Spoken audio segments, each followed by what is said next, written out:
किसी सक्सेसफुल इंसान ने कहा है, दर्द के बिना दुख नहीं होता है और दुख के बिना हम कुछ सीखते नहीं हैं। हमारी गलतियों से सीखने के लिए दर्द और दुख का होना बहुत जरूरी है। और ऐसी ही दर्दनाक कहानी होती है हर एक बाज की। अगर हमारे अंदर एक बाज वाला एटीट्यूड पैदा हो गया तो दुनिया का बड़ा से बड़ा दर्द भी आपके सामने छोटा लगने लगेगा।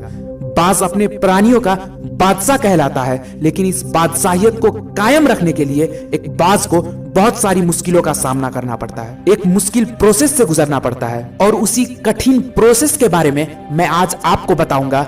औसतन एक बाज की उम्र 70 साल की होती है, पर उस उम्र तक पहुंचने के लिए हर एक बाज को एक बहुत बड़ा दर्दनाक डिसीजन लेना पड़ता है लाइफ में। और ऐसे ही हर एक इंसान के लाइफ में एक ऐसा वक्त आता है जब उसे बहुत मुश्किल डिसीजन लेना पड़ता है, बिल्कुल एक बाज की तरह। क्योंकि जब बाज 40 साल का होता है तब उसके पैरों का नाखून लंबा और कोमल हो जाता है, जिससे वो अपनी शिकार की पकड़ नहीं कर पाता है। और उसके लंबे लंबे और नोखीले चोंच कमजोर हो जाते हैं और उसके पंख भी बड़े बड़े होने के कारण बहुत भारी हो जाते हैं। जो बाज आसमानों के बादलों को चीरता हुआ उड़ान भरता था, अब वो ठीक से उड़ भी नहीं पाता है। अब उसके पास सिर्फ दो ही रास्ते हैं, या तो मर जाना या फिर एक दर्दनाक परिवर्तन का सामना करना। और क्योंकि बाज का एटीट्यूड एक बादशाह का होता है, इसीलिए वो हार मानने के बजाय उसे फेस करता है और परिवर्तन का दर्दनाक प्रोसेस को शुरू करता है। इस प्रोसेस को कंप्लीट करने में उसे 5 महीने लगते हैं। इस बात को हमेशा याद रखना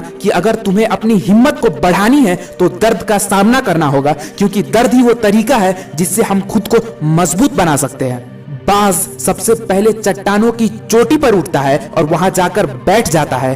फिर बाज अपनी चोंच को पत्थर पर मार मार कर उसे तोड़ देता है। इससे बहुत दर्द होता है, लेकिन बाज खुद को मजबूर नहीं होने देता और अपनी चोंच को उखाड़ना जारी रखता है। और वो यही करके अपनी पंख को भी उखाड़ लेता है।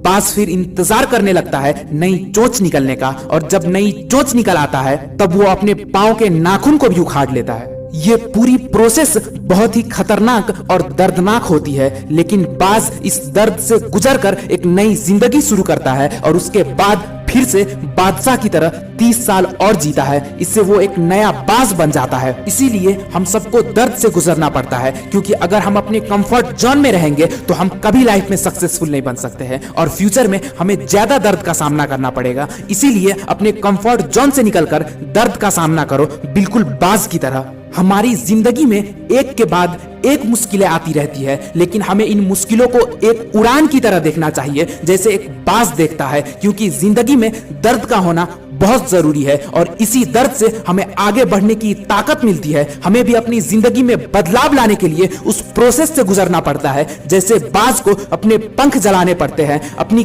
कीमत बढ़ाने के लिए। कभी कभी हमें पुराने बुरे यादों, बुरे आदतों और हमारी पुरानी सोच को छोड़कर आगे बढ़ना पड़ता है। अगर एक बाज 40 साल की उम्र में अपनी जिंदगी बदलने की हिम्मत कर सकता है तो हम क्यों नहीं कर सकते हैं। कभी कभी अपने पुराने रोक टोक के विचारों को छोड़ देना जरूरी होता है, तभी हम एक बाज की तरह उड़ान भर सकते हैं। बारिश होने पर सारे पक्षी अपने छांव में चले जाते हैं, लेकिन अकेला बाज बारिश में भी उड़ान भरता है और बादल के ऊपर पहुंच जाता है। मुश्किलें सभी को आती है, लेकिन उनकी चुनौतियों से जूझने का तरीका ही उन्हें अलग बनाता है। इसलिए बदलाव से कभी डरना मत, बल्कि उसका स्वागत करना सीखो, क्योंकि असफलता हमें ताकत देती है और दर्द हमें हौसला देता है।